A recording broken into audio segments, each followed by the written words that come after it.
Yoga and Dreams and talking with Aviella Ross about the Gaian Church. So, Yes. I'm confused, can you tell me exactly what you mean by the word Gaian? Well, Gaian means earth, and Gaian is a part of each earth. Each of us is an earth. Each of us is a universe. We are all earths. Our bodies are earths.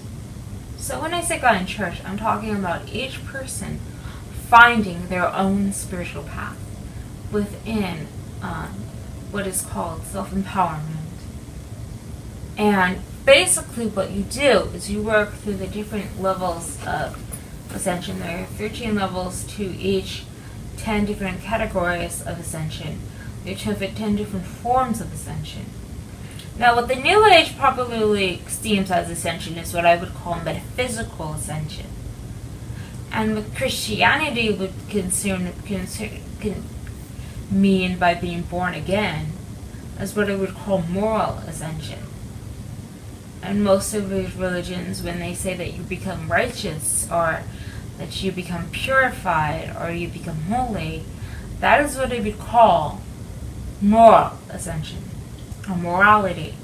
And morality, you have to find your own moral code. You have to find your own mystical truth. You have to find your own metaphysical truth. Basically, when you go through the 10 different categories of ascension, because there are 10 different forms of ascension. Okay, so can you say what the 10 forms are? Morality, mysticism, magic, mentality, metaphysics, manifestation, mythology, mindfulness, magnification, and mega harmonization. Wow, mega harmonization. I like the sound of that. So are these concepts that you've come up with, or where do these, what's the basis of these 10 types of ascension? Well, these 10 types of ascension were given to me by, I believe it was Sophia, or it could have been just my inner higher self. They were given to me by my higher self. My higher self gave me these teachings as a way to understand the different forms of ascension. And everybody seems to be going through what's called metaphysical ascension in the New Age movement. Or like everybody, because we're in the age of Aquarius. When we were in the age of Pisces, we were going through what was called moral ascension. Aha. And also the age of Aries, we were going through moral ascension. So you believe that the age of Aquarius has already begun? Oh yeah, it began like 1960s. Uh-huh. So everything from like 60 BC to 60 AD was 1960 AD was in 60 BC to 1960 AD was basically the time of Pisces, and it was all mystical ascension. A kind of mystical ascension to us as seen as the Dark Ages. But it really wasn't the Dark Ages. It was a time when we had many saints of the Catholic Church. People don't talk about, the fact that Catholicism was deeply into mysticism.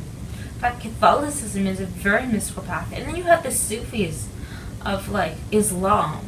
And you have like all these different beings. Let's see, it has nothing to do with prophethood.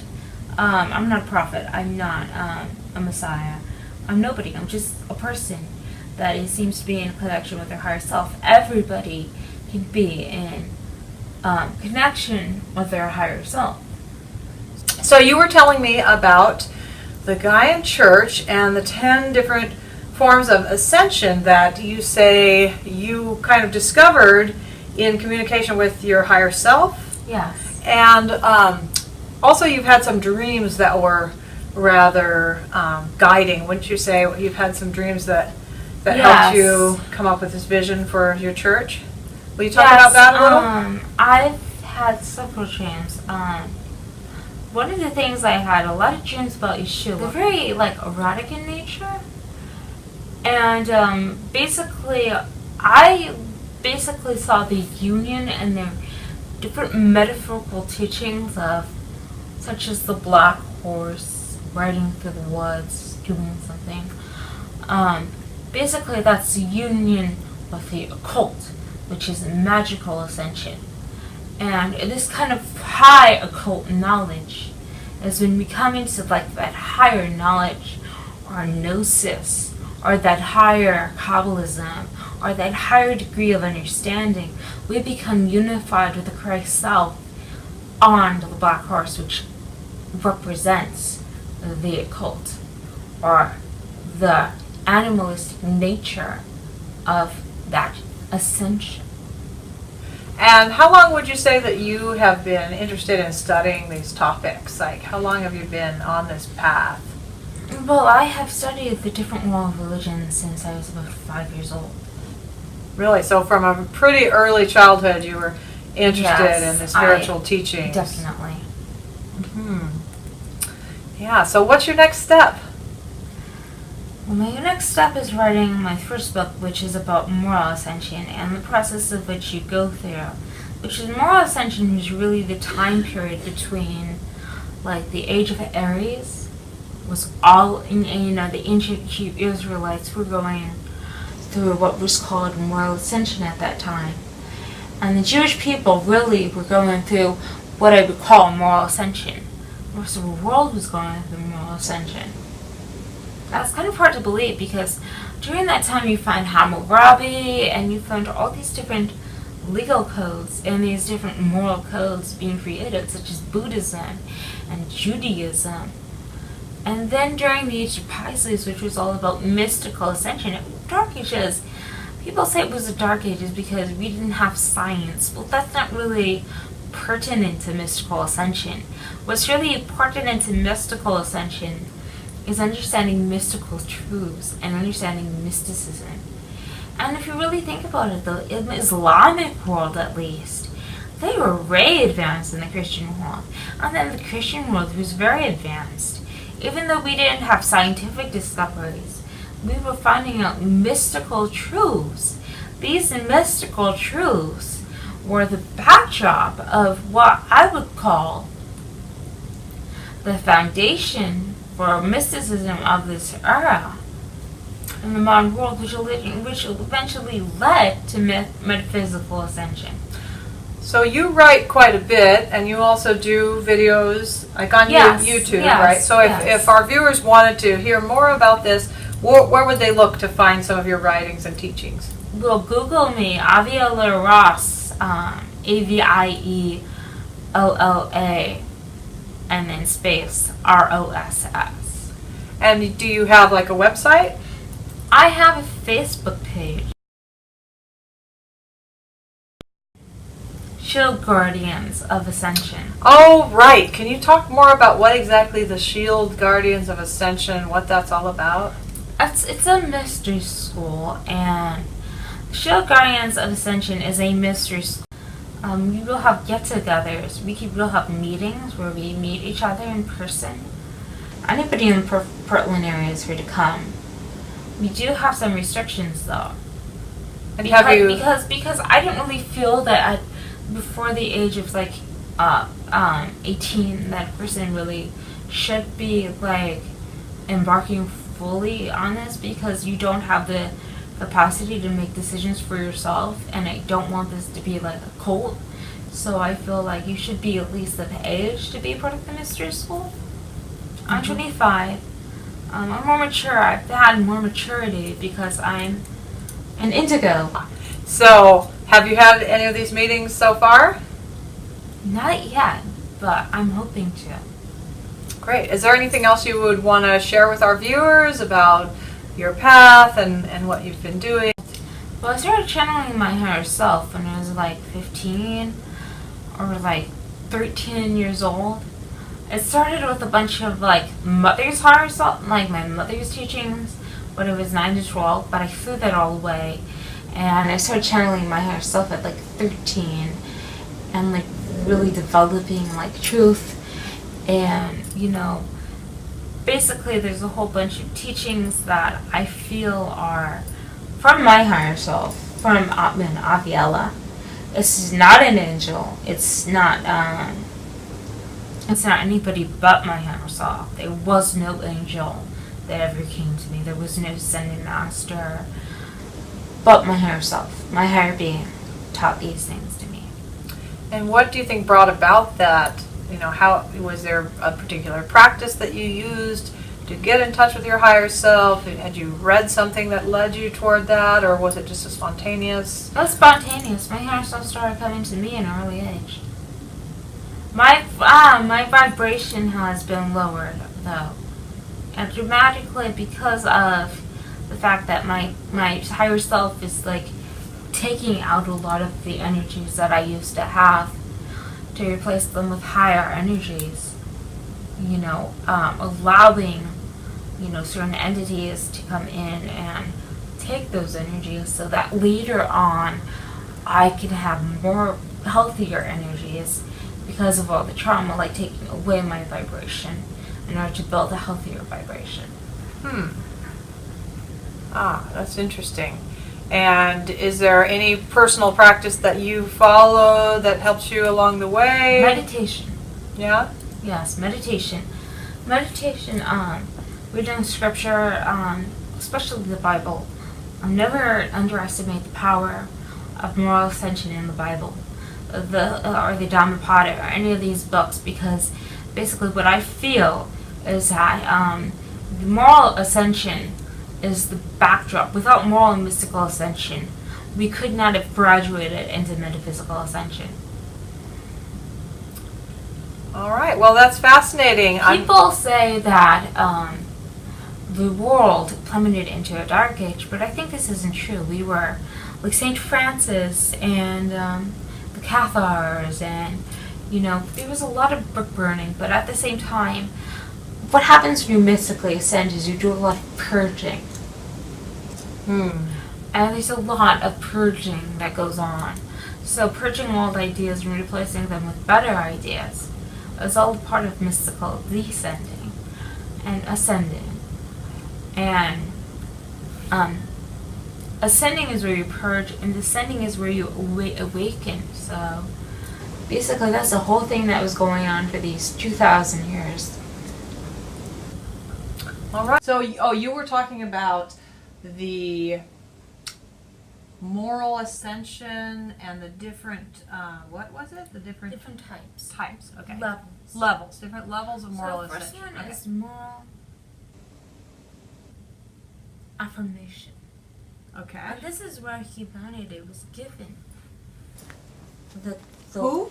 Humanity Oh, okay. was given by the gods. The Ten Commandments, the Eightfold Path, and these different various forms of moral guides that kind of shape. Now, the next stage is moral confirmation. That is when you take on, you accept it. You begin to implement it. You begin to, waver. We're still wavering. This is when we have prophets of old coming in and, confirming that this was our moral path.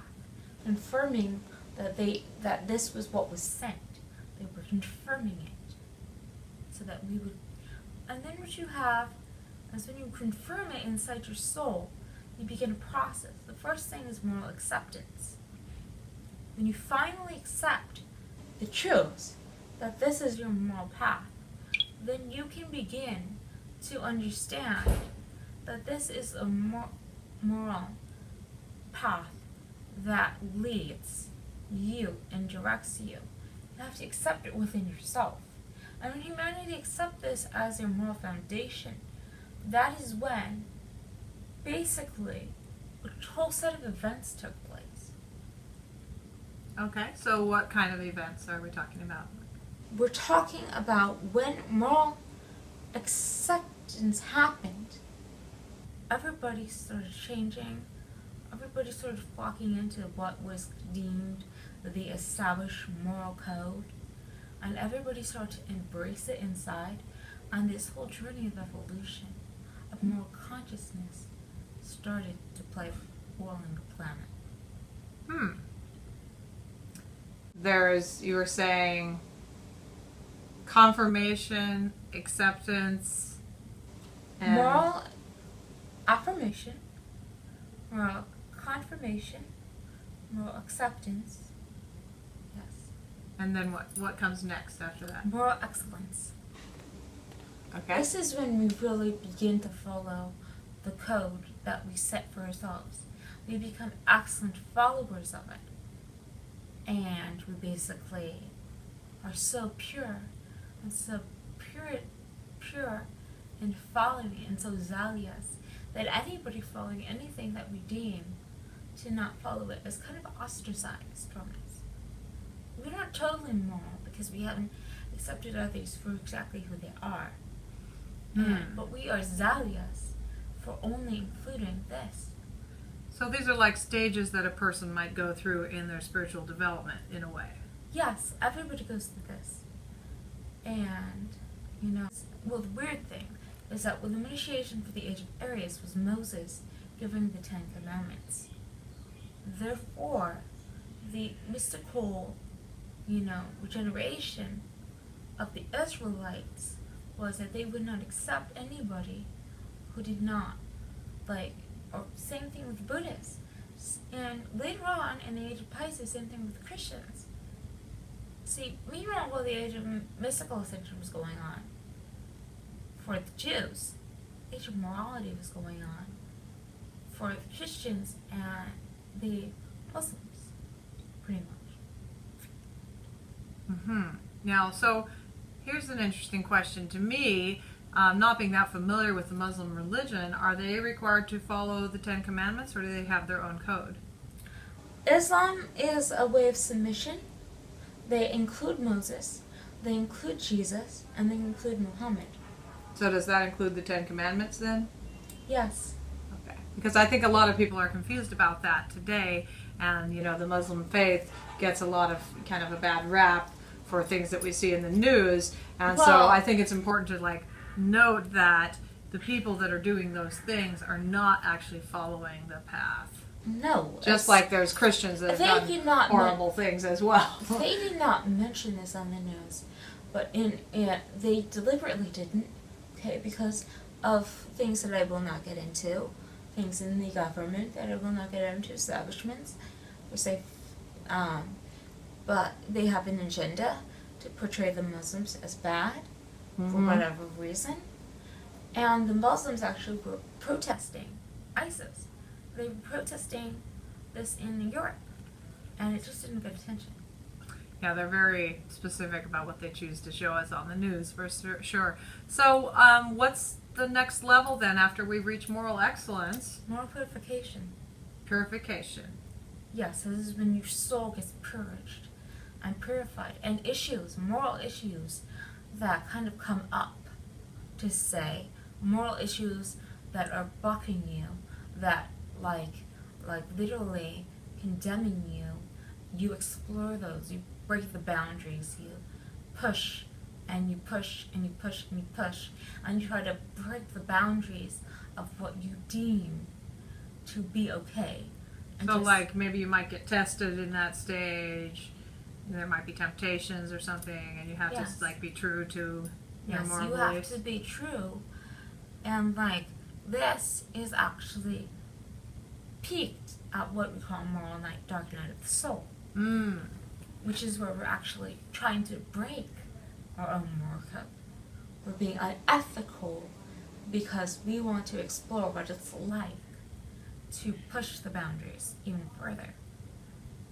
When in moral purification, you're being tested. In moral dark night of the soul, you're actually experimenting to see, maybe is this really my moral code? Or should I follow something else that's better? So ultimately, even though certain codes were given to us, depending on our faith, that we are supposed to follow these rules, ultimately we develop our own understanding of what that is and how that relates to ourselves. And so we all have our own kind of code, right? And then what would the next level be after the purification? More dark night of the soul, you mean? Oh, the dark night of the soul comes after the purification? Yes. So you've actually been going through quite a lot before you actually get to that dark night of the soul. Yes. And then what? Moral commitment. So it's kind of like going back to the beginning again in a way. Yes. Because you're making Once this you've commitment. established what your moral code is, true to you, truth for you, just not based on deity expression, but also based on your power self and your inner being, then, or the collective consciousness, for example, then you commit yourself to following that plan without breaking it, and then you basically stick to it, you ingrain it, you've already shifted from what you accepted into what you need to accept to be whole and wholesome and holy. As a WHOLEY, Aha. like whole. I'm sure our viewers are wondering, what would you say will set your church apart? Now, again, you're still just kind of working to establish it. There's no church physical location that people can go to yet, but there will be meetings, kind of like a house church. Have you ever been to like a house church where people have prayer meetings and it goes from house to house, and they might not have a building, but they have a congregation forming. So that's kind of where you're trying to start out with, is just building a foundation. So what would you say sets your church apart from, say, any other church that you could name? Why would people want to come to your meetings versus any other faith that might already be established? Well, because we take you through a process. We guide you through the process of finding your own morality, your own code. We're not going to tell you, we're going to give you, we're going to give you an establishment plan, but you're allowed. You have no obligations. You do not have to be a member of a church. We only are interested in your spiritual progress and your spiritual ascension. So it's still based on a biblical teaching, though. It's biblical to a certain extent. It's more like ethical. Our view of morality is based on ethics, not moral dogma. And where do you differentiate between morals and ethics? Morality, in our sense, is ethics. If you really look at the science of morality, it's a science. It's broken down into a science. All right. And so, for example, what would a service look like if you were going to have a service? I know you're starting out with these discussion groups. Is there a certain way? The members determine what services they want to have and how they do it. It's all about freedom of expression. Aha. So that would be different from another church where they're a little more democratic, then, you're saying? It's extremely democratic. And anybody, if they feel that they found a truth from their higher self, can share it and teach. It's open forum. I like that. But there's certain guidelines that can help you find those truths within yourself. Yeah? You were telling me about what it is to make a moral commitment. Moral commitment is when you follow that path. You commit to it. You make a conscious commitment to following your truth. Discovering what your spiritual truth is, and you are basically... Once we get to the level of moral commitment, what's after that? What comes next? Moral commitment is a process of committing yourself to what you've discovered as your absolute moral truth. So, as you've discovered it within yourself, then you have what is called moral surrender. You surrender yourself. You surrender your ego. Your ego sheds. Okay. Is moral ascension. This was what we were going through in the Age of Aries. This is when the Buddhists came up with the Eightfold Path. This is when Hinduism in Judaism actually got the Ten Commandments. The first step is moral affirmation, and this is when you affirm what your morals are. When you affirm that these are your morals, these are what you deem to be your divine laws, your divine understanding of what you deem from your higher self, God, source, whatever, is your true ethics. So you could almost look at it like through the different ages that you've discussed, there were some higher beings, maybe Yes. gods, that came to different groups of people and gave them these moral codes. Yes. Like perhaps at a time when humans were ready for this, they said, here you go, here's 10 commandments, here's the Eightfold Path. And then the humans took those revelations and kind of figured out, well, how do we follow this, right? Which leads us to our next step, moral confirmation. Now, moral confirmation is when you start the process. Can you explain what you mean by conscious morality? Well, what conscious morality is really your ethics, your code of conduct, which you deem to be morally acceptable or not. Like you've redefined that, and now you have a better code. And isn't that something that we constantly do throughout our lives? Yes, but the next stage in which we find an absolute moral code is moral surrender. Moral surrender. So is that after what you were talking about with the dark night of the soul? Yes. Can you explain a little more about that? You were talking about the dark night of the soul. That's fascinating. Yes, the dark night of the soul is where, you just basically are immoral. You've lost your sense of morality that you've established because you're trying to push the boundaries. And you're trying to redevelop your morality and kind of refine it a little bit. Refining your morality. So you do that kind of by falling off the path. Yes. And then finding your way back up. Yes. Okay. And so then after that comes moral commitment, which is you commit to going back on the path. Okay. But it's a better path. Okay, because I'm confused. I was thinking the commitment came before. No. You cannot. You have to go through the dark night of the soul and the purification process where the ego dies and you are transformed. Now, when I say ego dies, I mean ego, the ego is elevated. The ego is never going to completely die. But when people say ego death, what they usually mean is the ego's elevation into a better form, alright? More purified form.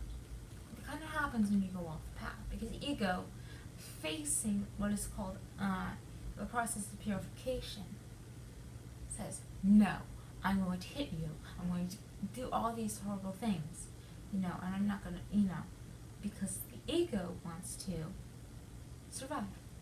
And then that kind of humbles you when you fall. Yes, it humbles Kind of you. takes your ego down a notch or two, right? Yes. And so you've developed this whole series of steps. Well, more commitment is when you completely commit to the path. And a lot of people, when they completely commit to the path, then they go through what's called moral surrender. Can you explain more about that? That's when you completely surrender yourself to your higher power, your higher self, God, all those things, in order to completely integrate integrity. Mm-hmm. You begin the process of surrendering. Your ego is no longer a part of the picture. So can you explain the difference between your higher self and your concept of God? God is source. Okay, God is what I would call the architect, the source, and the universal child. The architect is the Father, the source is the Mother, and the universal child is the Christ. or the universe. Now, Christ is kind of the avatar of the universal child, but at the same time, the universal child is this universe, is the biggest universe, because there's no multiverses inside of this universe. And so after this moral surrender, what's next?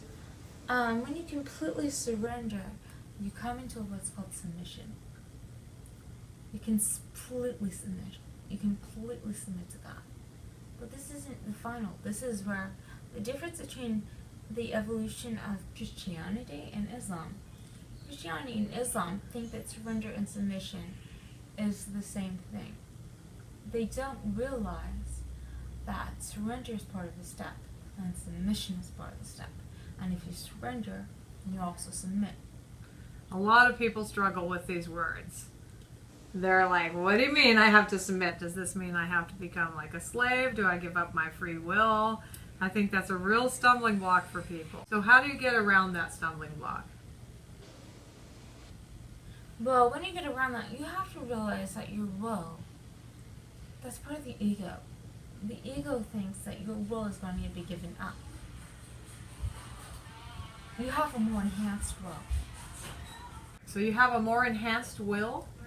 You have a more enhanced will. So basically, after moral surrender, you surrender to your divine will, or your higher self and your higher power, your divine power.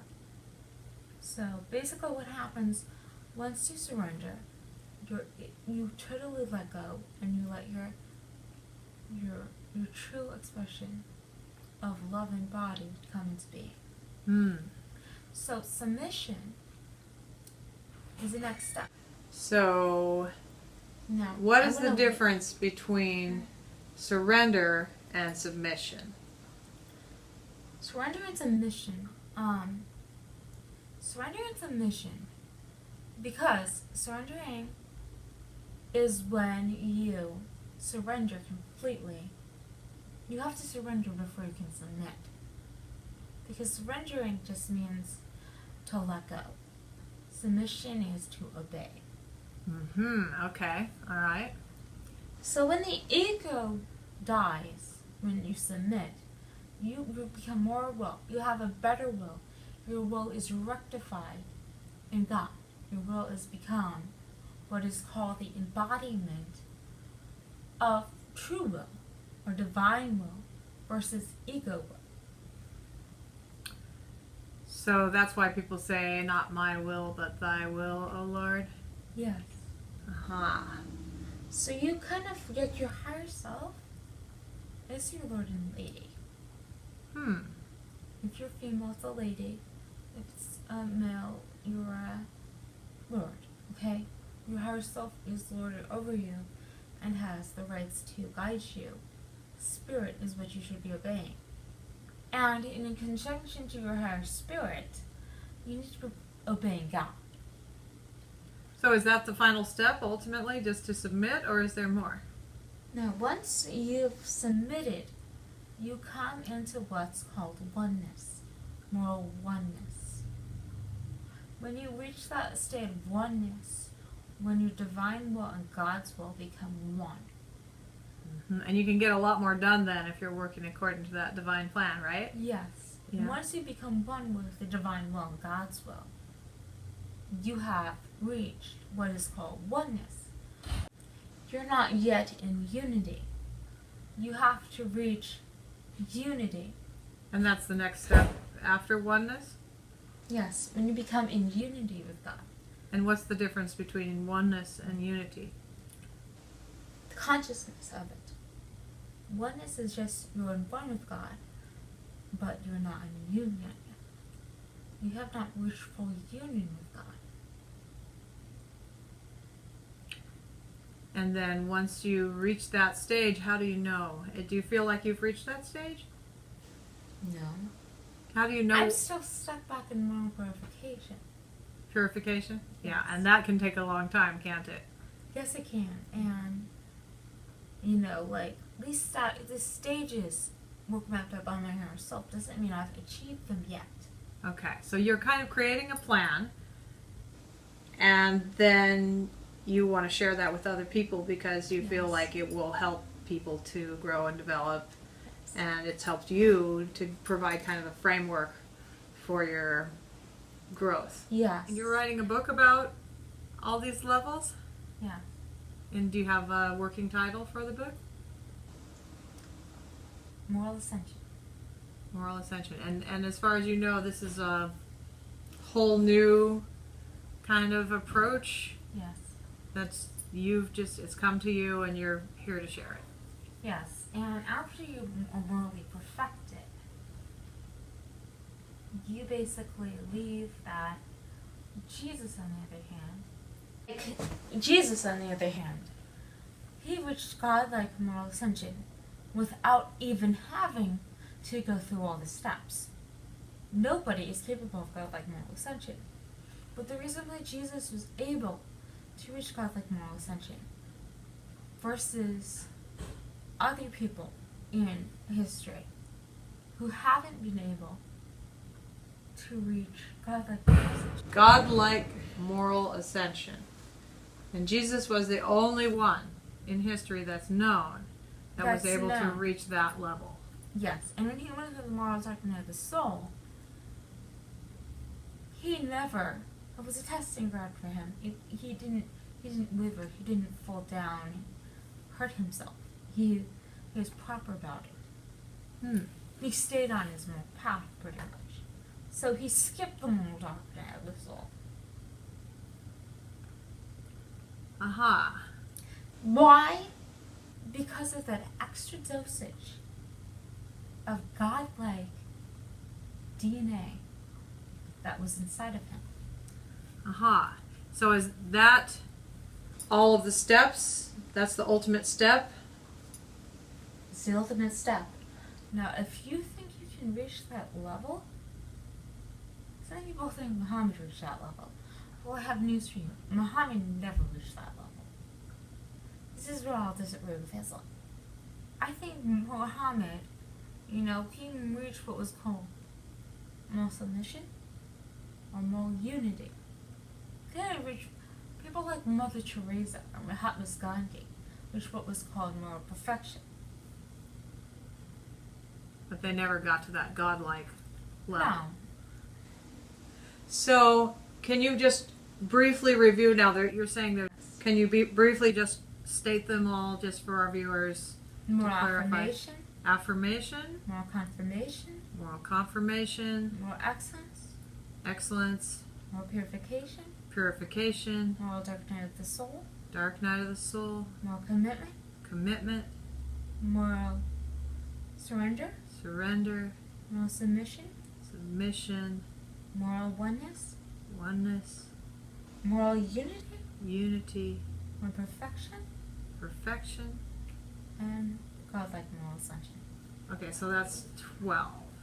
Yes. So are there two others, or The two others are so high up there that basically there's godlike unity ascension, godlike perfection, godlike unity moral ascension, which is, I believe, like something that deity would be able to do.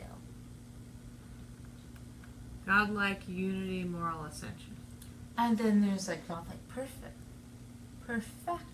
moral ascension, which is like deity level. These are things that Jesus could accomplish if he wanted to. Or maybe he has once he went to Yes. the next plane or something. Once he went to the next plane, this is what he accomplished. Before he shed his blood for us. So, wow, that's a lot to grok. That's a lot of information, and this all. Now, do you feel like you kind of act as a channel for this information sometimes? Yes. I do not know where I'm telling you from. Sometimes I think it might be Yeshua that is giving me this. It's coming from somewhere. sake of conversation, I'm not going to claim where this source is coming from.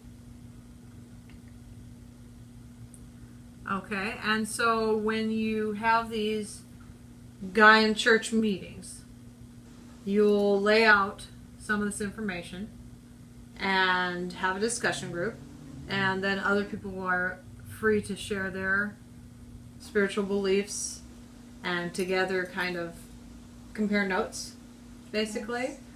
That's is there more to your vision that you want to clarify, or? See, and then there's moral dissension. Yes, I was curious about that. So is there several steps to that moral dissension too? Well, basically... Well, but you think that it's a natural process? Is it inevitable that we'll have moral dissension at times? Or Moral dissension is where you revert back to a state that was earlier in the ascension process. So you're at a certain level, but you kind of backslide. Yes, everybody descends. So But not everybody has to descend. When you reach ascension, you do not have to descend if you reach total ascension. So an example might be, I've been wanting to become a vegetarian for a long time, and I'll be like, okay, I'm going to be a vegetarian, and I'm going to only, eat this certain way. I'm only going to purchase certain things, and then I'm doing really good, and then my roommate goes, oh, look at the chicken I made. Yeah, and I so say, you descend into chaos.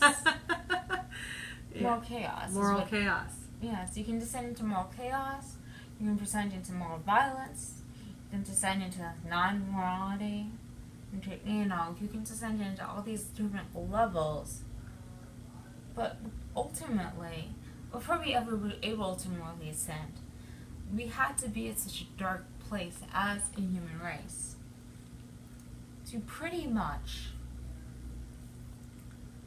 be at a place that the gods or deity, Jehovah, had to give our Brahman, or whoever you want to believe in, or Allah, had to give you these laws. And had to start the process because we were so depraved at a particular time in history that we were incapable of having these laws. We were at an animal base. We were at the lower chakras, as you would say. Aha, so you think that this correlates with the chakra system? Yes. Mm-hmm. Now, why do you think it would be that, we'll say, God has intentions for us having a moral path, but the other animals, they haven't been given a code? There is a difference between the ascension of a human soul and an animal soul. Animal soul were like pre-typed to human soul. So, do you believe in like past lives and Definitely. reincarnation? We have been attempting to morally ascend for various lifetimes. Aha, so we might possibly then have been an animal and then ascended to the level of human. Yes. Uh-huh. And you think that that correlates okay with a Christian faith belief? I like to say that when Jesus died for our sins, that he didn't die to say, oh, I'm cleansing your karma. He died to cement the consciousness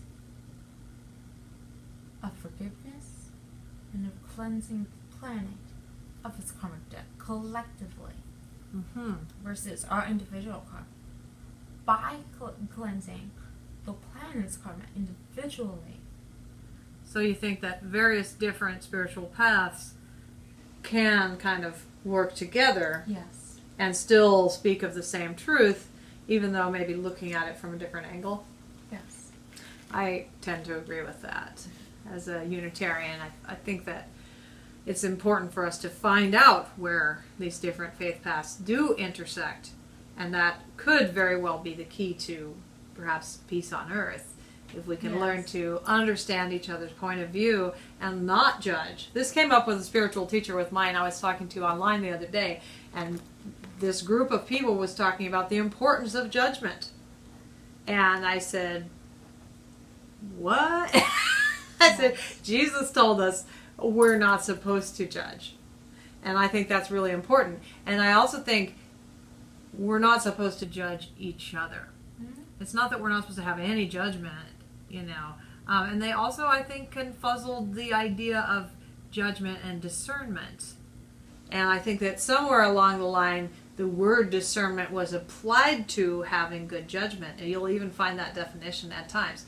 Now, I do not think that that is an accurate definition. If you look into other definitions, it's more about perception.